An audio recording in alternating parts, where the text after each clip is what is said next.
Hello, Georgia friends. Welcome back to another episode of the Soup of the Day podcast. And my guest here with me today is no stranger to Georgia. He's our district men's ministries director, and he is the pastor in Vidalia at First Assembly of God there. Joe Gabbard. Joe, thank you so much for making the drive over and coming to talk to me today. And I just want to say welcome. There's nothing wrong with our reaction in those situations because we are human. And let me remind you, Pastor, you are 100% human. Yes. Now, so we have bad days and we get overwhelmed and we have to fight and claw through. And there are days we don't feel like doing it. We just phone it in. We don't. There's nothing wrong with feeling overwhelmed. It's not that you're doing anything wrong. It's that you're human, just like the rest of us. And you said it. Jesus is with us in the storm. Yeah. And you talked about Jesus-filled people in that. But Jesus is with us in the storm. Yes. And those around us are looking to us. And sometimes that weight and burden is so cumbersome because you're always being looked to for leadership. And there may be moments when you're like, man, I just need to take care of my family right now. Okay. And so there's nothing wrong with that. There's nothing wrong with that. But how often do we miss God opportunities to deliver water to our neighbors who are hurting? To really be the hands and feet of Jesus. And there's no condemnation in missing that moment because we are human. And I'm just going to tell you, there's been a plethora of times where I missed the moment. Okay. I was too busy being John and my mind being other places that you miss that moment. Pastor, there's nothing wrong in missing the moment. When it becomes wrong, it's when you know it's the moment. Yes. And we don't respond. And so here you are describing your moment, and it has been absolutely phenomenal, the impact and the reach that you've had in Vidalia, and you had some friends come alongside you and provide resources and things. And I want to take a moment and brag on our Georgia churches, because when we sent out the appeal, hey, we need some help, and Keith Ford there in the Resource Center and our connections at Convoy of Hope and whatnot, our churches came together in that crisis where you were getting phone calls from people asking, what do you need? What do you need? Absolutely. And what you said is right on, because I had two issues. Well, really three. How do I provide for my family in the middle of this? We don't have power. We don't have water. We don't have internet. We don't have cell phone service. How do I provide for my family? My wife started making a list. I put it on the fridge, and I said, please don't do that. It's too much for me to walk in and out of the house and see that list right now. I'm like, let's put it in a drawer and we'll visit it. And so that's the overwhelming. And then how do I pastor my church? It feels like COVID all over again. Oh, yeah. How do I do that? And then how do we minister to people who are suffering in our community? I don't know. Tis so sweet to trust in Jesus. I don't know that I won't sing. I won't be the first person to sing. Oh, come on, Joe. Come on. No.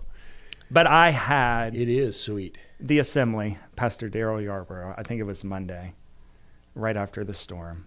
In the middle of his staff meeting, he calls me. And he says, our hearts go out to you. What do you need? Now, he's got me on speakerphone in a staff meeting. And I cried, and I said, Pastor, I don't know what I need. We need everything. I don't know. Yeah. My family has needs, my church and my community, and I just didn't know how to answer them.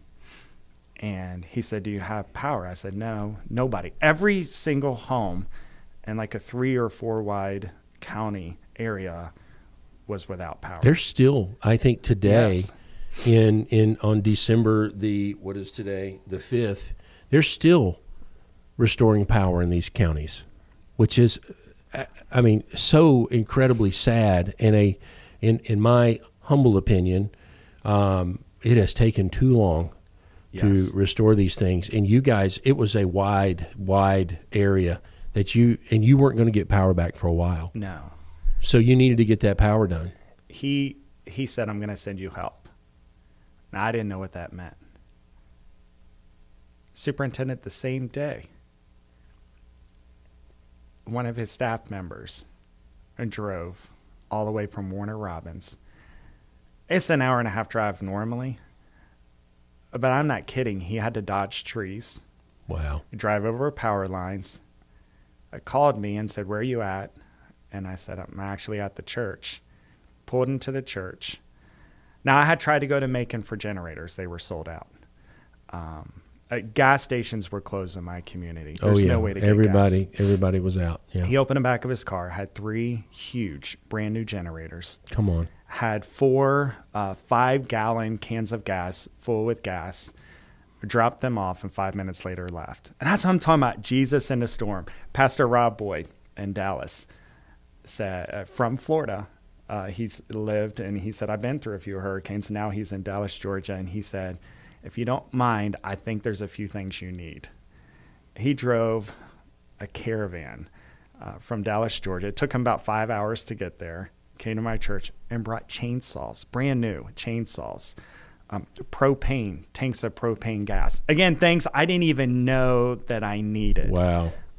Churches in Macon, we were just talking about it, Christ Chapel East here in Macon, that brought me pallets of bottled water. Can I stop you there? And I just want to throw a caveat in there because it just popped in my head, and I want to remind you, I love our fellowship. Yes. And being a part of the Assemblies of God, I know we're 110 years old, and we have age-related issues. It's no secret that you can't deny them. That any denomination does, but the best parts of our fellowship and being a part of the fellowship come out in situations like this, where you've got pastors calling you and saying, what do you need? And your example that you're sharing is the same one that I've heard, because there's a lot of pastors who went through this that aren't here on the podcast today, who had churches show up with equipment, with bodies, with labor, yes, and supplies, and asking, what can we do? And that what is one of the things that makes our district, to me, so incredibly special, because my phone was ringing off the hook. Hey, what do we need? What do we need? What do we need? And we're scrambling around here, and we're so dependent on technology. It dawned on me afterwards, after we sent out the email, it's like, Joe can't even check email. So I think I need to find a carrier pigeon to send over to Vidalia. And so, we're so dependent on internet and stuff. And it's like, oh yeah. So I'm sending you text messages, and it's like, he's never going to get that. It's so silly. But it is a good part of being in the fellowship and not being on an island. Yes. Don't be on an island. Absolutely. We would not have made it. We were helping do a community outreach. And again, I'm torn with saying there's so much to do at my house. I got home. Volunteers had went to my house behind my back with chainsaws and got the tree off my house. Wow. And got the tree off my son's car. Wow. We were completely blown away. The electric company had reached out to us and said, we can't restore power to your house because your weather vane is broken and snapped, and you have to repair certain things. And I said, well, how long do you think until I can get an electrician? And their answer was, good luck. So the day that Convoy of Hope... Are you serious? They said good luck? Wow. The day Convoy of Hope was in our community, we were helping lead that. And when I got home, an electrician who refuses to bill me for her services, same time I'm doing the outreach at Convoy of Hope, goes over to my house and repairs everything so that we can have power restored. There are so many people that came alongside of us. I by name can't. People gave money. People sent stuff, brought things, came into our community to serve. And that's just not my testimony. I know the pastors surrounding me in Lyons and in Superintendent and all throughout our state. You're right. We're better together. I know it's a cliche. I hope when other churches go through anything like we've been, I hope I can love as well as they've loved on us. Our district has taken care of us. It is being Jesus in the storm. It has been such a blessing. I believe that our district is special. I believe it's that part of Pentecost that in spite of whatever we're going through, we're going to listen to the voice of God and obey it. It's really special what we have here. And I just want to thank all the pastors and all the, even, I want to say just praying, but even praying for us. We have been so blessed during this season. You know, we missed one Sunday in the month of October. We had our highest giving month of the year. And I would have to go back in several years. Our highest giving month was the month of October following this storm. Incredible. And there are things I didn't want to do because we're still piecing things together. We did, around Halloween, we do a fall festival. We had more volunteers for our fall festival than we have people come on Sunday morning to church. I still don't understand How do you do the math on that? We had our college, one of our local colleges said, we want to send a team of volunteers to help you do this. Are you kidding? They brought Wow. 80 people What? to add to our team of. So we had our largest fall festival we've ever had. Our attendance, we saw a tremendous attendance spike at our church. Before this storm, I had met our mayor. Now I'm good friends with our mayor. And we text each other and call each other. He actually asked me, he said, can I come on a Sunday morning? And I just want to thank your church for everything they've done in the middle of this storm. And I said, absolutely. And I thought he was going to talk 5 or 10 minutes. He spoke for almost 50 minutes. Oh, wow. In tears, thanking our congregation. It really wasn't our congregation. It was pastors and churches and individuals all over our district that had came alongside of us and blessed us to that season so that we could be a blessing to the needs in our community. That's incredible. You mentioned, and I want to segue off to our last part, is you mentioned Convoy of Hope. And that is one of our partners that provide in seasons of distress. And it was so comforting in the communications that we had with Convoy representatives, and the warm text messages from the executive level at Convoy of Hope saying, hey, we're here with you, we want to help, and to see those trucks rolling in, yes, and reaching those communities with. Here's my personal philosophy of Convoy of Hope is they are the hands and feet of Jesus for communities in seasons of distress. Because the local church really, even though we do try to do that when a community is completely overwhelmed, when the community is completely out of power. And this went from, you're talking about Augusta, but it was from Valdosta. The stories we were getting in Augusta and Vidalia and those things, and the outreach and the segues in the community and all those things. I just want to say thank you to Convoy of Hope.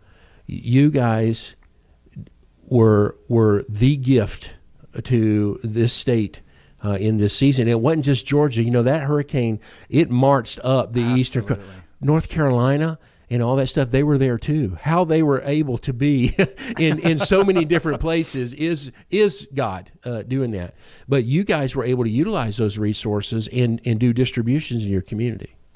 The Convoy of Hope reached out to me, and they expressed what you were just expressing. They said, it's widespread devastation. And even in their heart saying, the things we're seeing we've never seen before. Like it's Florida. I have family in South Carolina that got hit, all throughout Georgia, and you mentioned North Carolina. And they said, we want to come into your community.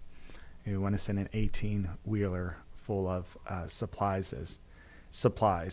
And we're a small community, and just that they knew we were in need, and they were willing to do that. When I talked to them, I said, I really want to do it at the high school.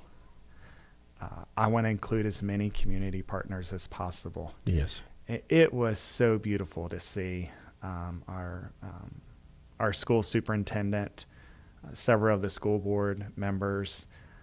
They had reached out to every coach of a team at the school and asked them to recruit. They did this, not me, to recruit. We had cheerleaders and volleyball team and football team and baseball teams and their coaches there. and we have people from the community and from our church as well. I got to be honest, I didn't work really hard that day. I took a lot of pictures and shot a lot of video, and I cried a lot. Like, how beautiful is it to see all these different multi-generational, multiracial come together. I'm like, it seems a little bit like the book of Acts chapter 2.